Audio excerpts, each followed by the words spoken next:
Assalamualaikum warahmatullahi wabarakatuh. Kami dari kelompok 3, di sini kami akan mempresentasikan hasil kinerja kami. Sebelum itu, saya akan memperkenalkan diri terlebih dahulu. Saya Silhi, 16/2022-004 sebagai analis. Saya Muhammad Nur Zikri Alif Bila, 16/2022-008 sebagai developer. Saya Ferry pada Zaida, 16/2022-011 sebagai developer. Saya Nirvana Simanjuntak 16/2022-020 sebagai QA. Di sini saya sebagai analis akan menjelaskan tentang proyek website kami. Jadi nama proyek kami itu aksikita.com, dan untuk kreatornya itu tadi sebelumnya juga sudah memperkenalkan diri. Dan di sini ada project description di mana proyek aksikita.com ini bertujuan untuk menyediakan sebuah platform online di mana pengguna atau user yang membutuhkan bantuan dan relawan yang ingin berkontribusi dapat saling terhubung. Kami menyadari bahwa minat terhadap aksi relawan semakin meningkat, namun masih kurangnya platform yang memadai untuk memfasilitasi pertemuan antara kedua belah pihak. Oleh karena itu, kami akan membuat aksikita.com atau platform aksi kita ini sebagai solusi untuk mengatasi kebutuhan ini.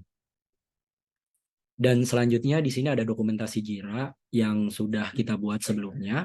Di sini itu ada 3 sprint. Yang pertama ada sprint 1, ada sprint 2, dan sprint 3. Di mana sprint 1 itu yang dijalankan itu ada user login, organizer register, ada organizer login, dan organizer user register.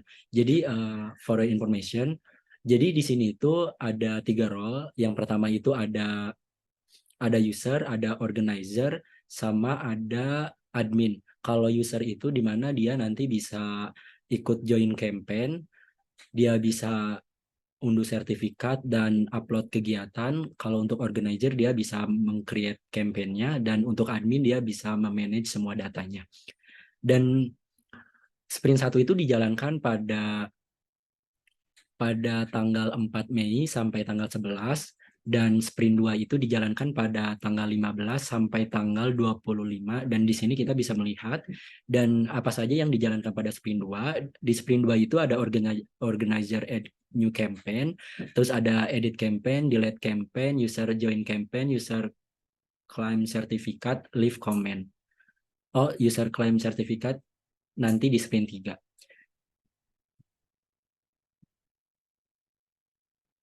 Di sprint 3 itu yang dijalankan ada leave comment, terus ada profile sama notification by email. Dan di sini juga kita memiliki database, di mana nama database-nya itu aksi kita, dan ada beberapa tabel. Ada tabel admin. Tabel admin itu digunakan untuk proses registrasi dari pihak admin. Terus di sini ada campaign, di mana ketika si user melakukan join campaign atau organizer, organizer ketika meng-create campaign nanti akan masuk ke tabel campaign. Nah, kemudian ada tabel join campaign. Join campaign ini ketika pihak user akan join campaign, nanti informasinya akan disimpan pada tabel join campaign. Kemudian ada tabel organizer. Organizer itu untuk registrasi organizer. Nanti proses registrasi ketika organizer mengisikan kolom-kolom di tabel di proses registrasi, nanti akan masuk ke tabel organizer. Kemudian ada task, di mana ini itu ketika user join campaign, dan nanti sebelum dia klaim sertifikat dia akan diminta untuk upload task sebagai bukti atau laporan, nanti akan masuk ke tabel task ini. Terus ada user feedback. User feedback itu ketika dia mengupload, user feedback itu ketika pihak admin mengupload feedback dari sertifikat. Jadi si pihak admin ini sebelum dia upload sertifikat yang akan masuk ke tabel user feedback, dia akan mereview dulu, di mana ketika user mengupload tasnya gitu. Nanti akan direview oleh pihak organizer, dan organizer akan mengupload bukti sertifikatnya dan bisa diklaim oleh pihak usernya. Dan yang terakhir itu ada tabel user, di mana ketika user melakukan proses registrasi, data-datanya akan masuk ke tabel user.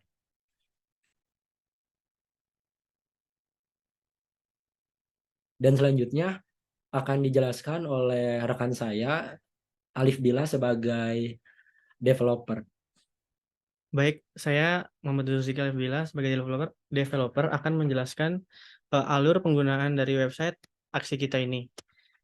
Di sini pada homepage terdapat deskripsi penjelasan sedikit tentang apa itu aksi kita, serta visi misi kami dan tujuan kami.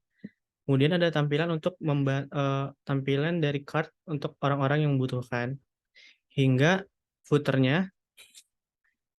Kemudian ada tampilan fitur cari aksi, di mana user ini bisa mencari aksi-aksi yang akan mereka ikuti atau sebagai relawan. Yang diharuskan sebelumnya user itu harus mendaftar terlebih dahulu untuk bisa melakukan aksi pendaftaran kepada campaign yang ada. Kemudian di fitur tentang kami ini adalah page yang menjelaskan tentang sejarah atau asal usul dari aksi kita kami ini yang ada terdiri dari 4 orang pendirinya. Kemudian ada fitur FAQ. Di fitur FAQ ini adalah fitur yang di mana si aksi kita ini menyediakan fitur yang biasanya ditanyakan oleh para relawan atau organizer yang mungkin kebingungan. Kemudian saya akan langsung menjelaskan alur untuk pendaftaran. Sebagai user, kita harus memilih tombol user ketika mengklik tombol login. Nah, di tombol login ini akan terdapat 2 form di mana harus mengisi email dan password. Sebelum itu, user diharuskan untuk mendaftar bila dia ingin mengikuti aksi yang ada. Nah, ini adalah formulir register user, yang dimana user itu harus mengisi nama lengkap, email, jenis kelamin, password, serta konfirmasi password dan alamat. Di mana password ini memiliki fungsi jika passwordnya kurang dari 6, maka password tidak akan diterima. Kemudian, jika password ini tidak sama dengan konfirmasi password, maka passwordnya juga tidak akan diterima. Oke, dan kita langsung lanjut, di mana kita sebagai user diasumsikan sudah memiliki akun.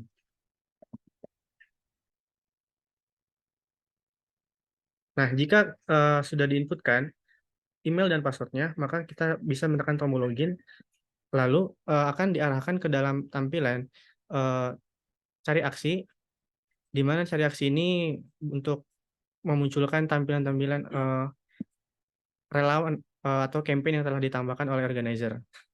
Kita bisa menekan tombol daftar. Nah, di dalam page aksi relawan ini, kita bisa menekan 2 tombol, yaitu jadi relawan dan kontak organisasi, di mana kontak organisasi ini memunculkan informasi mengenai organisasi yang membuat campaign-nya. Di sini terdapat nama, email, telepon, dan website. Kemudian untuk tombol jadi relawan ini, di mana kita ingin menjadi relawan untuk mengikuti campaign yang ada. Di sini, karena user diasumsikan sudah mendaftar, maka munculkan modal jika kita tuh sudah mendaftar ke dalam campaign yang ada. Kita coba akan mendaftar di campaign yang lain.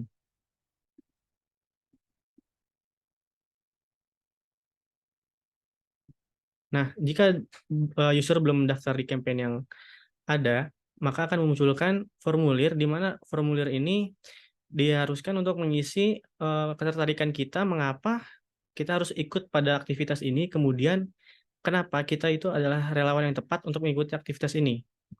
Jika sudah mengisi formulir yang ada, kita bisa menekan tombol kirim formulir pendaftaran. Kemudian, jika sudah formulirnya diisi, kita bisa melihat aksi atau aktivitas yang telah kita ikuti di tab aktivitas pada dashboard. Nah, ini contohnya adalah dashboard aktivitas yang sudah kita ikuti, di mana jika kita telah mengikuti aktivitasnya, maka akan memunculkan list aktivitas yang ada. Kemudian, jika kita ingin mendapatkan sertifikat, kita diharuskan untuk mengirimkan bukti aktivitas, karena sebagai bukti ini akan dikonfirmasi oleh organizer yang telah membuat aktivitasnya. Kemudian, kita bisa mengklaim sertifikat yang ada.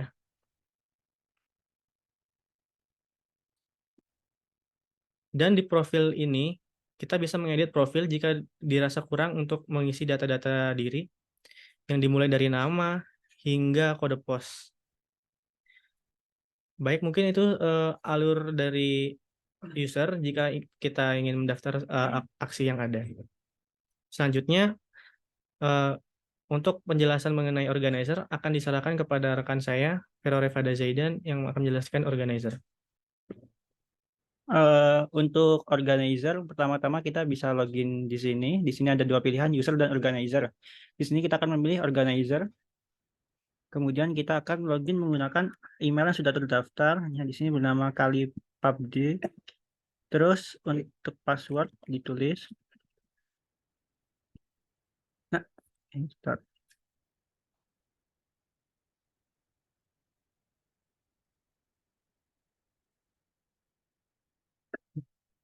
Nah, setelah berhasil maka akan masuk ke organizer dashboard.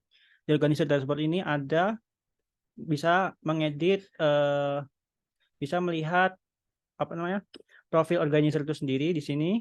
Kemudian bisa melihat ada berapa campaigns total yang terdaftar yang ada di website ini dan ada berapa user juga ada di website ini. Di sini juga organizer bisa melihat campaign-campaign yang sudah mereka buat. Di sini pertama-tama saya akan jelaskan mengenai profil.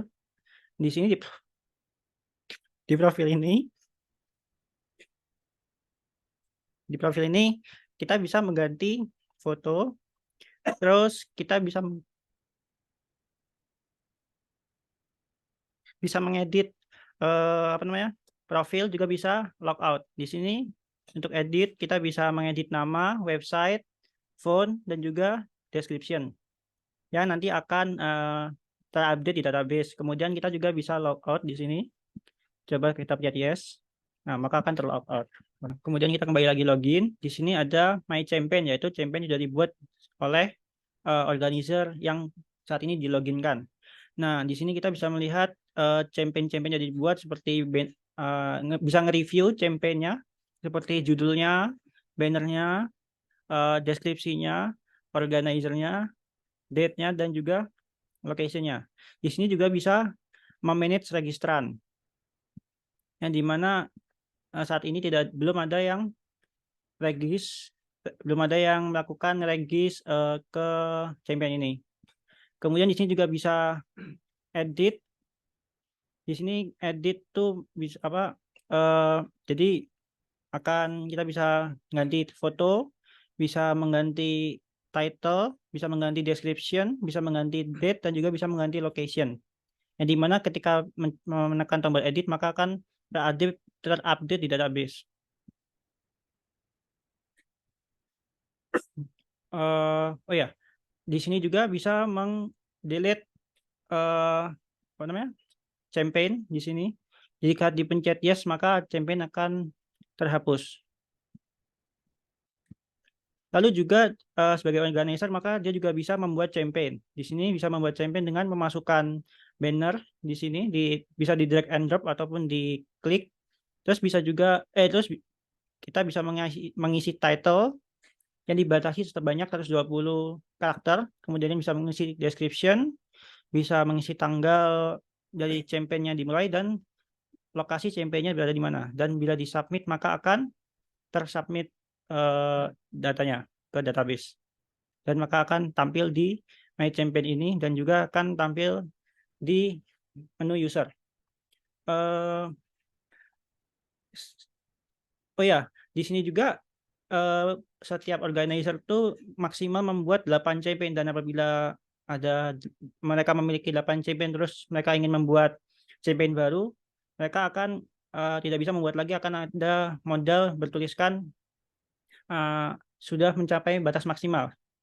Kemudian untuk penjelasan berikutnya akan dijelaskan oleh rekan saya Nicholas Simanjuntak. Oke, sekarang untuk test case-nya. Yang pertama ada sign up. Jadi saya membuat sign up ini pada tanggal 20 Mei 2024. Dan untuk yang pertama itu, untuk melakukan registrasi menggunakan akun user yang valid, jika kita mengklik login, akan muncul modal dengan pilihan user atau organizer. Dengan aktual result-nya, modal muncul. Kemudian untuk placeholder username dihapus, placeholder username dihapus dan user berhasil mengetikkan nama. Tes datanya kita buat contohnya Abel, dan expect result-nya user dapat mengetikkan username dan tanpa placeholder. Kemudian dengan status pas. Kemudian user dapat memilih jenis kelamin user dengan menekan panah ke bawah. Dengan tes datanya laki-laki, hasilnya akan user dapat memilih opsi jenis kelamin dengan jenis kelamin berhasil dipilih. Kemudian ada placeholder password dihapus dan user berhasil mengetikkan password dan password disamarkan dengan bintang atau titik-titik. Contohnya Abil 123 dengan konfirmasi passwordnya titik-titik. Expected result-nya password disamarkan dengan tanda bintang. Dengan actual result-nya password berhasil diketik dengan status pas. Kemudian ada placeholder alamat dihapus dan user berhasil mengetikkan alamat, contohnya tes data. Tes datanya contohnya Bekasi dengan status pas. Dan yang terakhir ada berhasil melakukan pendaftaran user diarahkan ke halaman utama. Pesan verifikasi dikirim ke email user. Dengan expected result-nya, user berhasil melakukan pendaftaran dan diarahkan ke halaman utama verifikasi email terkirim. Dan untuk yang kedua, jika kita melakukan registrasi menggunakan akun organizer yang valid, maka sama seperti tadi kita mengklik login dan muncul modal pilihan user atau organizer. Dengan actual result-nya modal muncul. Kemudian placeholder nama organisasi dihapus dan user berhasil mengetikkan nama organisasi. Contohnya kita buat lethal company. Dengan expected result-nya user dapat mengetikkan nama organisasi tanpa placeholder. Actual result-nya nama organisasi berhasil diketik dengan status pas. Kemudian placeholder nomor telepon dihapus dan user berhasil mengetikkan nama. Itu statusnya pas. Kemudian placeholder password seperti tadi, itu statusnya pas. Placeholder konfirmasi passwordnya disamarkan, juga statusnya pas. Kemudian menampilkan pilihan tipe organisasi yang dapat dipilih user. Tes datanya adalah perusahaan. Expected result-nya user dapat memilih opsi tipe organisasi dengan itu statusnya pas. Kemudian placeholder alamat organisasi dihapus dan user berhasil mengetikkan alamat organisasi. Tes datanya seperti yang ditampilkan. Kemudian expected result-nya user dapat mengetikkan alamat organisasi tanpa placeholder dengan status pas. Kemudian kita bisa placeholder nama organisasi dihapus dan user berhasil mengetikkan link website organisasi. Contohnya pada tes data tersebut itu statusnya pas. Kemudian memilih gambar logo organisasi dan berhasil mengklik tombol choose file untuk memasukkan gambar logo organisasi. Itu statusnya pas. Kemudian seperti tadi berhasil melakukan pendaftaran. User diarahkan ke halaman utama dan pesan verifikasi dikirim ke email user. Itu statusnya pas. Kemudian jika kita melakukan registrasi dengan memasukkan username yang sudah terdaftar,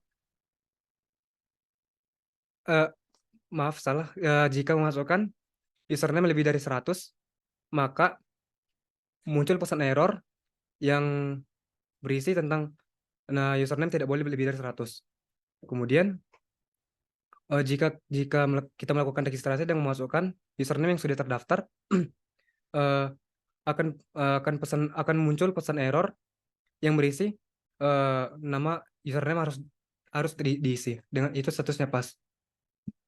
Kemudian jika kita melakukan registrasi dan memasukkan username dengan bahasa yang berbeda-beda, contohnya seperti pada tes data tersebut, itu akan berhasil dan data valid. Itu statusnya pas. Kemudian melakukan registrasi dengan memasukkan email yang sudah terdaftar, akan muncul pesan error yang berisi tentang email sudah terisi, email sudah digunakan. Kemudian melakukan registrasi dengan memasukkan email kosong, akan muncul pesan error bahwa email tidak bisa, harus diisi. Kemudian jika kita melakukan registrasi dengan membiarkan password kosong, akan muncul pesan error bahwa kita harus mengisi passwordnya, itu statusnya pas. Kemudian jika kita melakukan registrasi dengan memasukkan password yang tidak terdiri dari alfanumerik, akan muncul pesan error bahwa kita harus mengisi password dengan alfanumerik. Itu statusnya pas. Kemudian jika kita melakukan registrasi dengan memasukkan password yang tidak terdiri dari huruf kapital, akan muncul pesan error bahwa password harus menggunakan huruf kapital pada awal username-nya. Dan yang terakhir, jika kita melakukan registrasi dengan memasukkan password yang tidak memiliki karakter khusus, akan muncul pesan error bahwa password harus menggunakan karakter khusus.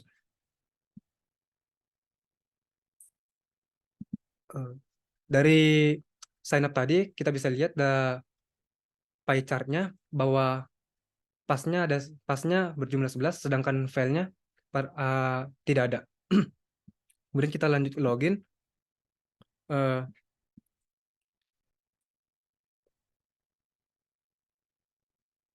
Untuk yang pertama, jika kita mau login menggunakan akun user yang valid, tentu saja placeholder email dihapus dan kita bisa mengetikkan email, dan placeholder password berhasil dan kita bisa mengetikkan password, dan kita akan dialihkan ke halaman cari aksi. Itu statusnya pas. Kemudian jika kita melakukan login menggunakan akun organizer yang valid, sama seperti tadi, placeholder email dan passwordnya kosong dan kita berhasil mengetikkan datanya. Kemudian login berhasil dan kita berhasil masuk ke organizer dashboard. Kemudian jika kita login tidak menggunakan add pada email, contohnya pada data tersebut akan muncul pesan error bahwa kita harus mengisi email dengan menggunakan add. Dan kita akan tetap berada di halaman login, itu statusnya pas. Kemudian jika login user menggunakan email yang salah, maka akan muncul pesan error, akun tidak dapat diverifikasi, dan kita tetap berada di halaman login, itu statusnya pas. Kemudian jika kita login menggunakan akun password yang salah, akan muncul pesan error bahwa akun tidak dapat diverifikasi dan kita tetap berada di halaman login, itu statusnya pas. Kemudian jika kita melakukan login organizer, jika tidak menggunakan add pada email, sama seperti tadi, kita harus mengisi email dengan menggunakan add dan kita tetap berada di halaman login. Itu statusnya pas. Kemudian jika login organizer menggunakan email yang salah, akan muncul pesan error bahwa akun tidak dapat diverifikasi dan user masih berada di halaman login, itu statusnya pas. Kemudian yang terakhir, jika login menggunakan organizer yang dengan password yang salah, maka akan muncul pesan error akun tidak dapat diverifikasi, di mana kita masih berada di halaman login, itu statusnya pas. Dari test case login tadi, kita dapat melihat bahwa pasnya ada 8, sedangkan fail ada 0. Kita lanjut ke cari aksi.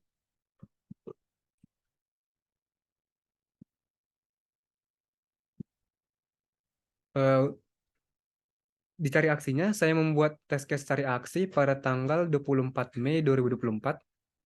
Dan untuk yang pertama, jika kita melakukan registrasi menggunakan akun user yang valid, maka kita akan menampilkan campaign yang selanjutnya dengan status yang pas. Kemudian jika user dapat mencari aktivitas dengan memasukkan nama aksi, maka akan menampilkan campaign yang ingin dicari. Lalu jika sudah dicari, akan menampilkan campaign yang ingin dicari. Itu statusnya pas. Kemudian jika user melakukan pendaftaran jadi relawan pada campaign, kita bisa mengklik pada salah satu aksi, kemudian kita klik tombol daftar, lalu klik jadi relawan, maka terus kita isi datanya, maka pendaftaran berhasil. Kemudian jika pendaftaran berhasil, maka kita akan kembali ke halaman cari aksi. Itu statusnya pas.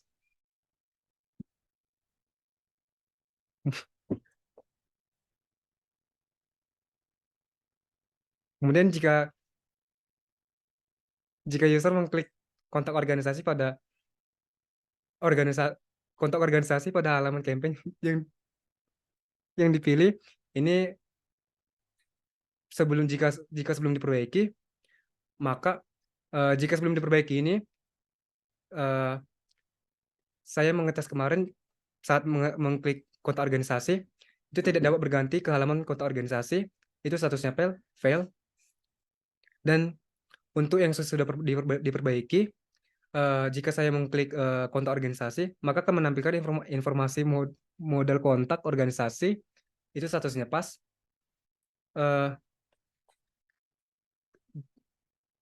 Kemudian jika kita mengklik website dari suatu campaign yang dipilih, maka itu tidak bisa karena akan menampilkan error dan tidak dapat berganti ke halaman website campaign tersebut dengan status fail. Jadi dari situ kita akan melihat bahwa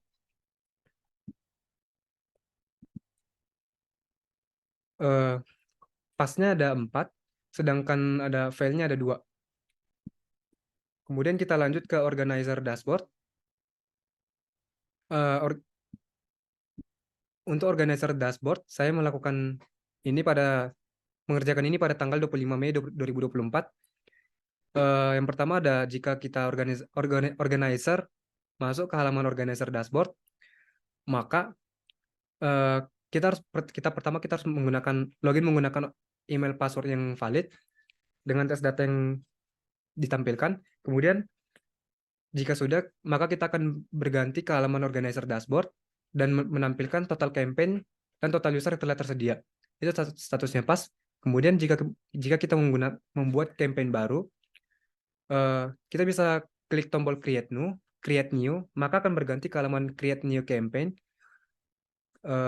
Itu statusnya pas. Kemudian jika kita mengisi data pada buat campaign baru, maka kita bisa pertama masukkan gambar. Di bagian masukkan gambar kita bisa pilih gambar atau bisa di drag juga. Kemudian untuk mengisi campaign, deskripsi, tanggal, dan menentukan lokasinya, kita bisa mengisi. Dan jika kita mengklik tombol submit, maka muncul notifikasi campaign berhasil dibuat. Dan setelah kita mengklik tombol submit juga, maka total campaign-nya akan bertambah. Itu statusnya pas. Kemudian untuk profile organizer, kita bisa mengklik profile pada pojok kanan atas dan akan berganti ke halaman profile organizer. Itu statusnya pas. Kemudian jika kita ingin mengedit profile organizer, kita bisa klik edit profile, maka akan berganti ke halaman edit profile organizer. Kemudian jika kita memasukkan data apa yang mau diubah, maka kolom yang akan diganti akan berubah menjadi biru. Itu statusnya pas. Dan jika kita klik tombol submit, maka akan kembali ke halaman profile. Itu statusnya pas. Kemudian jika kita logout dari profile organizer, kita bisa klik profile pada pojok kanan atas, maka akan berganti ke halaman profile organizer. Jika kita klik tombol logout, maka muncul notifikasi untuk menanyakan apakah yakin untuk keluar. Itu statusnya pas. Kemudian jika klik tombol yes, maka kita akan kembali ke halaman login organizer. Dan dari situ kita bisa mengetahui bahwa pasnya ada 9 dan filenya ada 0. Dan untuk user dashboard, saya mengerjakan ini pada tanggal 1 Juni 2024. Yang pertama ada, jika kita ingin melihat profile user, maka kita bisa klik logo profile sebelah kanan atas, maka akan menampilkan 2 pilihan, yaitu dashboard dan logout. Itu statusnya pas. Kemudian jika kita klik pada dashboard, maka akan menampilkan 2 pilihan, yaitu profile dan menampilkan aktivitas. Itu statusnya pas. Kemudian jika kita ingin mengedit profile user, maka kita bisa mengisi deskripsi, profesi, asal provinsi, asal kota, kode pos, dan kode pos. Maka dari ke-5 itu semuanya bisa terisi, itu statusnya pas. Dan jika kita mengklik tombol update, maka akan dialihkan ke halaman profil, kemudian profil sudah berhasil diupdate dan menampilkan notifikasi profil sudah diupdate. Itu statusnya pas. Kemudian jika ingin melihat sertifikat yang diperoleh, eh, kita bisa mengklik pada aktivitas, kemudian akan menampilkan aktivitas yang diikuti. Itu statusnya pas. Kemudian jika kita ingin mengupload bukti aktivitas,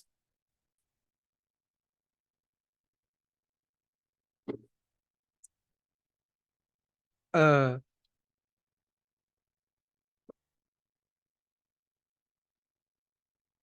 jika kita mengupload bukti aktivitas sebelum diperbaiki, maka pertama kita bisa klik upload bukti aktivitas, maka akan muncul pop-up. Kemudian kita bisa nge-drag atau pilih gambar, berhasil. Tapi ketika kita mengklik tombol upload, maka tidak bisa error, tidak bisa lanjut atau error. Itu statusnya fail. Tapi jika setelah diperbaiki, maka tombol update tadi akan muncul notifikasi file berhasil diupload dan kita akan kembali ke halaman edit profile. Dan untuk logout dari user, kita bisa klik logo profile sebelah kanan atas dan akan menampilkan dua pilihan, dashboard dan logout. Itu statusnya pas dan kita bisa klik logout, maka akan dialihkan ke halaman home. Itu statusnya pas.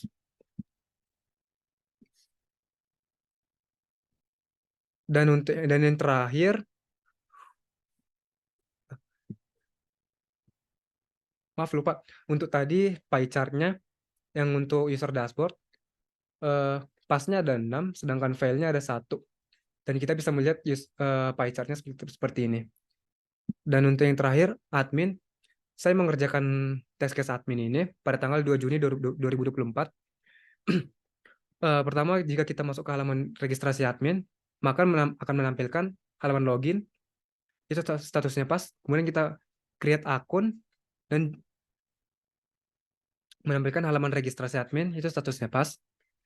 Kemudian jika kita melakukan pendaftaran sebagai admin, maka kita bisa masukkan nama, email, nomor telepon, password, dan memasukkan kembali passwordnya. Itu tes datanya seperti yang pada digambar, maka registrasi berhasil dan dialihkan ke halaman login, itu statusnya pas. Dan jika kita melakukan login sebagai admin, maka kita bisa masukkan email dan password yang sudah terdaftar, maka menampilkan notif bahwa harus mengisi data. Itu statusnya pas. Login dengan mengosongkan kedua data, maka akan muncul notifikasi bahwa admin harus mengisi data. Itu statusnya pas. Kemudian jika kita login menggunakan user password yang salah, maka akan muncul pesan error bahwa akun tidak dapat diverifikasi, statusnya pas. Jika kita ingin mengedit data campaign admin, kita bisa klik tombol update pada akun yang dipilih. Kemudian kita akan dialihkan ke halaman edit admin. Itu statusnya pas. Kemudian kita bisa mengisi data. Itu statusnya pas. Kemudian kita klik logo update, maka akan kembali ke halaman akun admin. Itu statusnya pas. Kemudian jika kita mengedit data admin, jika kita ingin mengedit data user seperti tadi, klik tombol update pada akun yang dipilih, kemudian isi data yang update, lalu kita klik logo update, itu statusnya pas. Begitu juga pada organizer, itu statusnya pas. Kemudian ada fitur campaign management, kita bisa klik navigasi campaign management, kemudian akan menampilkan dua pilihan, yaitu campaign list dan comment list. Itu statusnya pas. Kemudian jika kita ingin mengedit campaign yang terdaftar, kita bisa klik tombol update pada akun yang dipilih, akan dialihkan ke halaman edit campaign. Kemudian kita isi data yang diupdate, datanya akan terisi, kemudian kita akan klik logo update. Itu statusnya pas. Kemudian jika fitur admin yang digunakan, akun admin yang digunakan, kita bisa klik akun, kemudian menampilkan model berisi info admin, itu statusnya pas. Kemudian ada fitur search pada campaign admin. Ya, kita bisa memasukkan kata kunci untuk akun yang ingin dicari, maka akan menampilkan akun yang dicari, statusnya pas. Begitu juga pada user dan organizer, itu statusnya pas. Kemudian ada fitur search pada campaign management, kita bisa memasukkan kata kunci untuk campaign yang ingin dicari, lalu menampilkan campaign yang dicari, itu statusnya pas. Kemudian ada fitur logout, eh, kita bisa klik nama akun yang ada di pojok kanan atas, akan menampilkan dua pilihan, email dan email admin dan logout. Untuk email adminnya kita hanya bisa melihat, tidak bisa diklik, itu statusnya pas. Kemudian klik tombol logout, akan menampilkan pop-up untuk memastikan apakah ingin logout, itu statusnya pas. Kemudian klik tombol logout lagi untuk kembali, dan kita akan kembali ke halaman login admin, itu statusnya pas. Dan dari test case admin itu kita bisa melihat pasnya ada 19 sedangkan failnya ada 0. Dan akan kita lihat dari sini pie chart-nya dari admin, dan ada juga summary testingnya. Ini adalah total dari persentasenya. Kita bisa melihat dari pasnya ada 57 sedangkan failnya ada 3. Selanjutnya akan diarahkan kepada rekan saya Abil. Baik, saya Abil akan kembali menjelaskan mengenai fitur admin. Di fitur admin ini, admin bisa memanage data campaign, user, serta organizer. Sebelum itu, admin diperlukan untuk memasuki dulu akunnya yang telah didaftarkan kepada website si admin ini. Diasumsikan kita sudah mempunyai akun admin, kemudian kita input akun adminnya. Oke, di sini akan muncul dashboard admin, di mana di dashboard admin ini akan menampilkan total campaign, total partisipan atau total usernya, kemudian total organizer. Di admin ini kita bisa melihat data dari adminnya sendiri. Di sini admin hanya bisa melakukan edit pada akun adminnya. Nah, di sini kita bisa merubah dari nama admin hingga nomor admin. Kemudian di fitur user ini, admin bisa melihat user-user yang telah terdaftar pada website aksi kita. Di sini user diasumsikan telah terdaftar sejumlah 4 user, yang dimana isi user ini cuma bisa melakukan perubahan data pada usernya. Nah, di sini user akan ditampilkan dari user ID hingga user statusnya. Kemudian setelah itu ada fitur organizer, di mana admin juga sama fiturnya seperti user tadi, hanya bisa melakukan edit tanpa melakukan delete. Nah, ini adalah tampilan di mana si admin bisa melakukan edit pada organizer. Yang ditampilkan adalah organizer ID hingga organizer logonya. Kemudian ada fitur campaign management, di mana si campaign management ini dapat menampilkan seluruh campaign yang telah ada pada database. Fitur delete, di mana fitur delete ini hanya terdapat di campaign. Kenapa di campaign? Karena takutnya akan ada organizer yang melakukan spam atau campaign yang tidak layak untuk diikuti untuk para relawan, maka admin ini bisa melakukan tindakan delete. Dimana jika kita melakukan tekan tombol delete, maka akan menampilkan modal untuk meyakinkan kita untuk mengkonfirmasi jika kita ingin benar-benar menghapus campaign ini. Jika kita telah menghapus campaign-nya, maka akan muncul notifikasi campaign telah dihapus. Nah, untuk fitur-fitur admin mungkin cukup seperti itu. Selanjutnya, kita akan lakukan penutupan. Baik, sekian presentasi dari proyek UAS kami. Mohon maaf jika ada yang masih kurang dimengerti. Dan sekian dari presentasi kami. Assalamualaikum warahmatullahi wabarakatuh.